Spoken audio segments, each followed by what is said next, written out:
Kita beralih ke informasi selanjutnya, Saudara. Satres Narkoba Polres Aceh Tenggara mengamankan YS 42 tahun warga desa Batu Bulan Sepakat, Kecamatan Babu Salam Agara karena memiliki narkoba jenis sabu. Tersangka YS ditangkap di desa Mendabe, Kecamatan Babu Salam pada Selasa 23 November. Kapolres Aceh Tenggara AKBP Bramanti mengatakan, dari tangan tersangka YS diamankan 16 bungkus narkotika jenis sabu yang masing-masing dibungkus dengan plastik warna putih bening dengan berat bruto 2,50 gram. Selain itu juga diamankan uang tunai sebesar Rp62.000 dari tangan pelaku. Informasi lebih lengkapnya akan disampaikan oleh rekan jurnalis kami dari Serambi News Indonesia. Ada Asnawi Lui yang saat ini sudah tersambung bersama kami. Halo Asnawi. Halo, Beda. Asnawi, apakah memang di Aceh sendiri marak peredaran sabu di sana? Ya, untuk saat ini memang Aceh adalah darurat narkoba. Ada salah satunya Aceh Tenggara, peredaran narkoba begitu marak, khususnya para pemakai narkoba, Beda. Asnawi, dari mana sabu tersebut dipasok oleh pelaku IS ini? Ya, sabu ini Aceh Tenggara adalah daerah Aceh yang berbatasan dengan Sumatera Utara dan kita lebih dekat dengan Sumatera.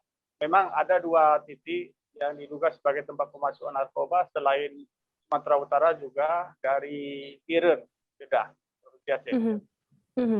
Asnawi, berdasarkan informasi yang Anda dapat dari lapangan begitu, apakah sabu ini memang sudah merambah begitu di semua elemen di Aceh Tenggara atau seperti apa informasinya?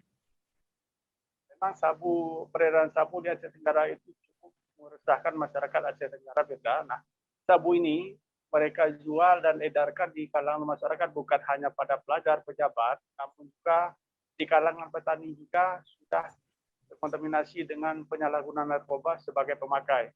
Mereka membeli paket sabu ini dengan paket-paket kecil di antara 100, 200 hingga 500 ribu per paket beda. Kemudian bagaimana untuk komitmen dari pihak kepolisian sendiri untuk memberantas penggunaan narkoba di Aceh Tenggara? Jajaran Kepolisian Polres Aceh Tenggara di bawah Sat Narkoba Polres Aceh Tenggara, Ibtu Sabrianda SH berkomitmen untuk memberantas peredaran narkoba di desa-desa. Nah, beliau berharap adanya peran serta dari para kepala desa atau aparatur desa bersama tokoh masyarakat untuk ikut membantu tugas kepolisian dalam memberantas narkoba. Karena tidak mungkin polisi dapat bekerja tanpa dukungan masyarakat. Nah, informasi yang diharapkan kepolisian adalah masyarakat dapat memberikan informasi dugaan terjadinya transaksi atau penyalahgunaan narkoba, yaitu sabu. Baik, terima kasih rekan jurnalis dari Serambi News Indonesia, Asnawi Lui atas laporan Anda. Selamat bertugas kembali.